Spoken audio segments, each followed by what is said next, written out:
ये आकाशवाणी है। विशेष कार्यक्रम में प्रस्तुत है जम्मू कश्मीर एक नई सुबह श्रृंखला का छठा भाग, हौसलों की उड़ान।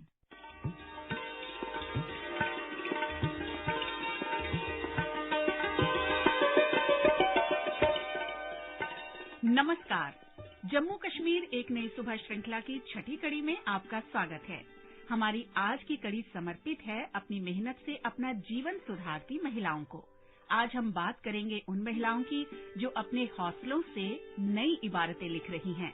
हमारी आज की कड़ी उन महिलाओं के नाम जो सरकारी योजनाओं के सहारे तमाम मुश्किलों, रूढ़ियों और बुराइयों को पीछे छोड़ रोज अपनी लगन से अपनी किस्मत चमका रही हैं। मैं हूं आनंद श्रीवास्तव। मैं हूं नीलम मलकानिया और हमारी आज की कड़ी है हौसलों की उड़ान।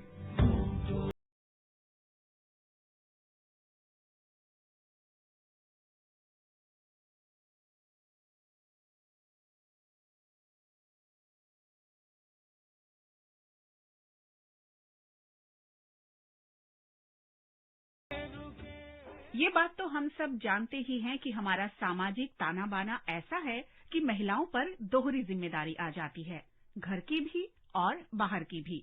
अगर महिला कामकाजी है तो उसकी अपनी ही चुनौतियां बहुत होती हैं, लेकिन अगर गृहिणी है तब भी ये जिम्मेदारी दोहरी ही होती है, क्योंकि घर संभालने के साथ साथ महिला को परिवार का ध्यान भी रखना होता है और उनकी मदद के लिए रोज कई काम करने होते हैं।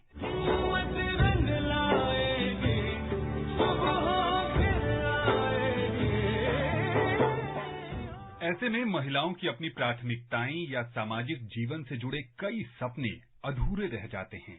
घर की नींव बनते बनते कई बार वो अपने लिए ही समय नहीं निकाल पाती और अगर घर से बाहर निकलकर काम शुरू करती भी हैं, तो बाहर की चुनौतियां भी कुछ कम नहीं होती।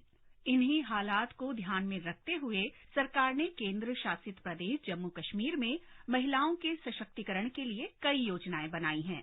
पूरे जम्मू कश्मीर में जो बदलाव किए गए हैं, उनका फायदा तो इन महिलाओं को मिलेगा ही, लेकिन अलग से भी कुछ परियोजनाएं शुरू की गई हैं ताकि इनकी अपनी एक सुरक्षित जगह बनाई जा सके।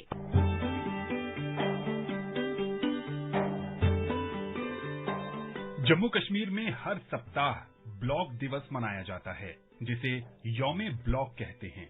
इस दौरान जनता के मुद्दों और उनकी मांगों को सुनने के लिए खुद जिला विकास आयुक्त और अन्य अधिकारी मौजूद रहते हैं।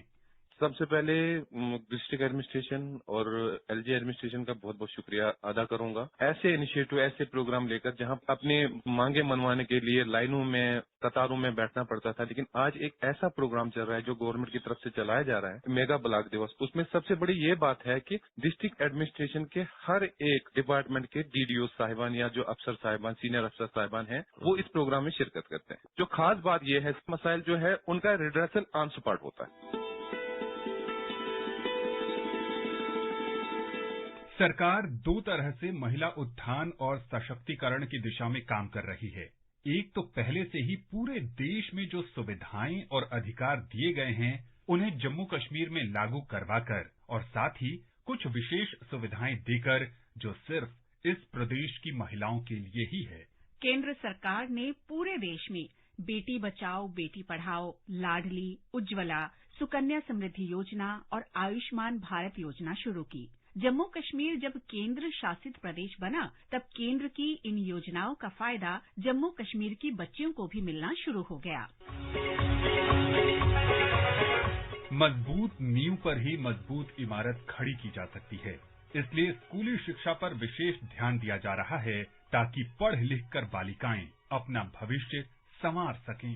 हमने डीडीसी चेयरपर्सन कुलगाम मोहम्मद अफजल पर्रे से बात की।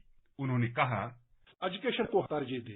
हमने पिछले साल यहाँ 10 स्मार्ट स्कूल बनवाए, खासकर उन एरियाज में जो ट्राइबल एरियाज थे, और इस साल भी हमारी कोशिश ये रहेगी मिनिमम हम पूरे डिस्ट्रिक्ट में और 20 स्कूलों को मतलब मॉडल स्कूल बनाने की कोशिश करेंगे। महिलाओं के अलग अलग वर्गों ने कई तरह के काम करते हुए यहाँ स्वयं सहायता समूहों का गठन किया है। सरकार ने ग्रामीण आजीविका अभियान शुरू किया है। इस अभियान से बहुत सी स्वयं सहायता समूहों की मदद की जा रही है। छोटे बड़े 56,000 स्वयं सहायता समूहों से 4,80,000 महिलाओं की मदद हुई है। इसी तरह साथ नाम से कार्यक्रम शुरू किया गया है, जिसमें महिलाओं को उनकी पसंद के काम करने के लिए प्रशिक्षण दिया जाता है। महिलाएं पहले से ही जो काम कर रही हैं, उनमें कौशल विकास किया जाता है, यानी काम करने के तरीके को बेहतर बनाया जाता है। इसके लिए 5,000 महिलाओं के लिए अलग अलग कार्यशालाएं भी आयोजित की गई हैं।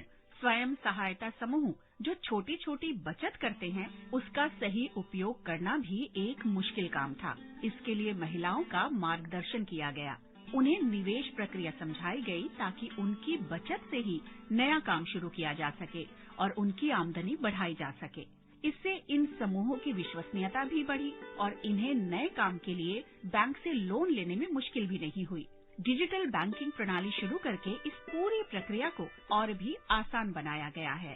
इस दौरान लगभग 805 करोड़ रुपए का बैंक लोन स्वयं सहायता समूहों को दिलवाया गया है। इन समूहों ने कई महिलाओं को आत्मनिर्भर बना दिया। आज ये महिलाएं खुद तो अपनी पसंद का काम कर ही रही हैं, साथ ही दूसरे लोगों को भी रोजगार दे रही हैं। मेरा नाम मरीना है, मैं बांडीपुरा से बात कर रही हूँ जी। इससे पहले हम हैंडीक्राफ्ट का काम थर्ड पार्टी से लेते थे, जो कि हमें वक्त पे पैसे भी नहीं देते थे। फिर हम हैंडीक्राफ्ट डिपार्टमेंट में आए, वहाँ पे हमने रजिस्ट्रेशन कराई। हमने सुना कि यहाँ पे 10 औरतों को जमा करना है जिनको ये काम आता हो।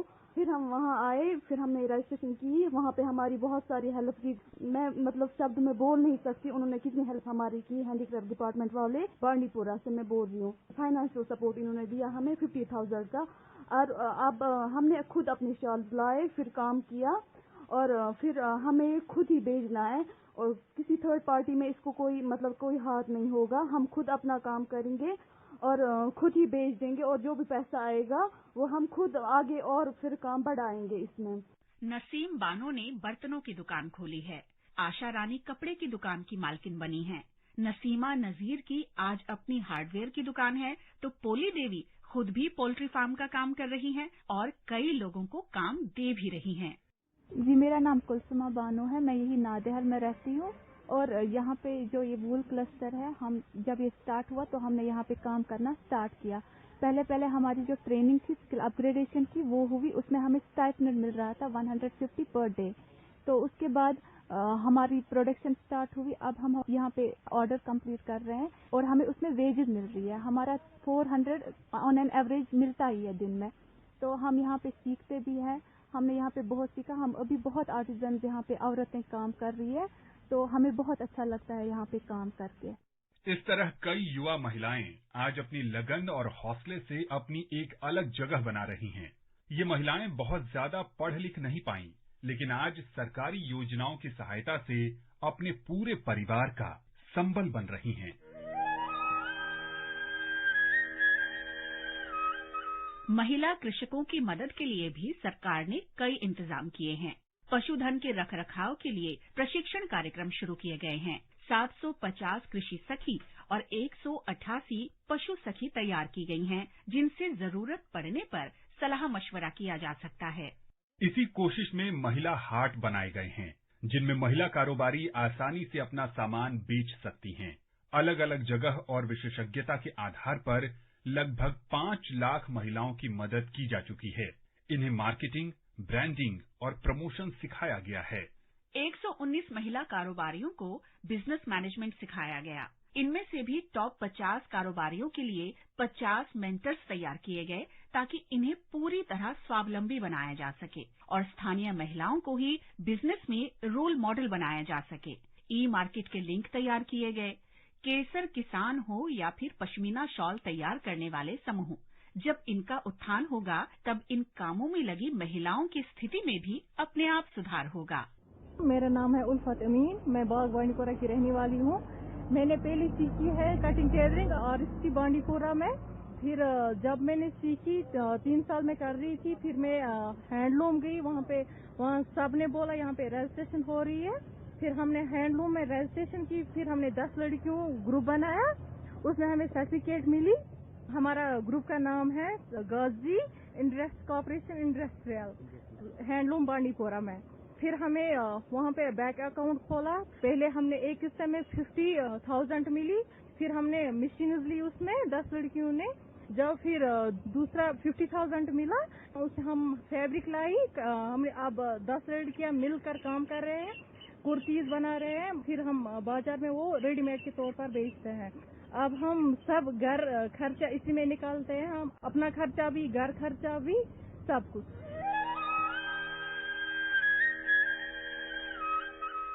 शिक्षित महिलाओं के लिए भी लगातार संभावनाओं की तलाश की जा रही है। इन्हें सरकारी योजनाओं की जानकारी दी जाती है और कई अलग अलग योजनाओं में भी महिलाओं को दी जाने वाली छूट या विशेष सहायता के बारे में बताया जाता है, जैसे नौकरियों में आरक्षण, स्थानीय निकायों में चुनाव लड़ने के लिए महिला सीट की जानकारी। जिला विकास परिषद सदस्य सुश्री चौधरी जमीला अख्तर कहती हैं, पहले तो मैं इस चीज का वेलकम करना चाहूंगी जो गवर्नमेंट ऑफ इंडिया ने पंचायती राज के इलेक्शंस किए, तो एक डेमोक्रेसी को उन्होंने ग्रास रूट लेवल पे पहुंचाने की कोशिश की है। पहले तो बहुत ज्यादा प्रॉब्लम्स हुआ करती थी, रोड कनेक्टिविटी की है, इलेक्ट्रिसिटी की है, या फिर पानी की प्रॉब्लम्स है। बहुत सारी प्रॉब्लम लोगों को होती थी और एडमिनिस्ट्रेशन की तरफ से कोशिश कर रहे हैं, उनकी भी दिलचस्पी है, वो भी इनिशिएटिव्स ले रहे हैं लोगों तक बेसिक फैसिलिटीज पहुंचाने के। लोगों की तरफ से भी बड़ा अच्छा कोऑपरेशन है, लोग इस चीज को बड़ा प्रेज कर रहे हैं, अप्रिशिएट कर रहे हैं, क्योंकि लोग चेंज को देखते हैं। शिक्षा हासिल करना, कारोबार करना और समाज में अपनी जगह बनाना महिलाओं के लिए जरूरी तो है ही, लेकिन आज भी ये डगर मुश्किलों भरी है। हमारी सामाजिक रूढ़ियां आज भी कुछ बेहद साधारण से दिखने वाले कामों को महिलाओं के लिए बहुत ही मुश्किल बना देती हैं। सरकार इन सामाजिक बुराइयों को भी दूर करने की दिशा में लगातार काम कर रही है। घरेलू हिंसा और उत्पीड़न की शिकार महिलाओं के लिए अब केंद्र सरकार के सारे कानून केंद्र शासित प्रदेश जम्मू कश्मीर में महिलाओं को संरक्षण प्रदान कर रहे हैं। बेसहारा महिलाओं के लिए विमेन होम बनाए गए हैं। किसी दुर्घटना के समय मेडिकल जांच का प्रावधान हो या फिर अपनी शिकायत दर्ज करवाना और अपना बयान लिखवाना हो, इसके लिए अब तुरंत सहायता का प्रावधान है। राष्ट्रीय महिला आयोग और टाटा सामाजिक विज्ञान संस्थान के सहयोग से 10 विशेष सेल बनाए गए हैं, जहां महिलाओं को कानूनी परामर्श दिया जाता है। इसके साथ ही शिक्षा और रोजगार को बढ़ावा देकर सामाजिक बदलाव लाने की कोशिश की जा रही है, ताकि समाज का हर वर्ग एक दूसरे का सम्मान करते हुए बेहतर तरीके से साथ रह सके और एक दूसरे की मदद करते हुए जीवन में आगे भी बढ़ सके।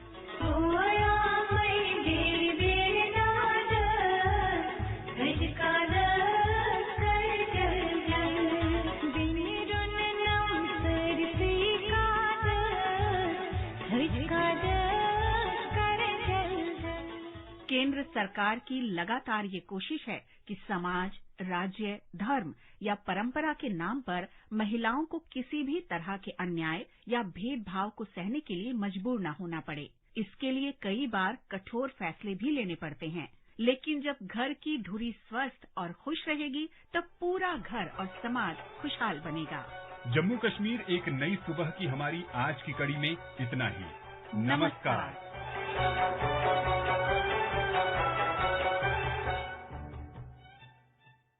अभी आप सुन रहे थे जम्मू कश्मीर एक नई सुबह श्रृंखला का छठा भाग, हौसलों की उड़ान।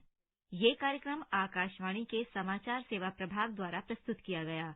इसे आप हमारे mobile app news on AIR और YouTube channel news on AIR official पर भी सुन सकते हैं। इस कार्यक्रम के संबंध में अपनी प्रतिक्रिया आप हमें ईमेल कर सकते हैं।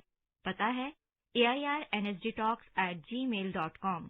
ये कार्यक्रम फिर से सुनने के लिए लॉग ऑन करें हमारी वेबसाइट newsonair.nic.in।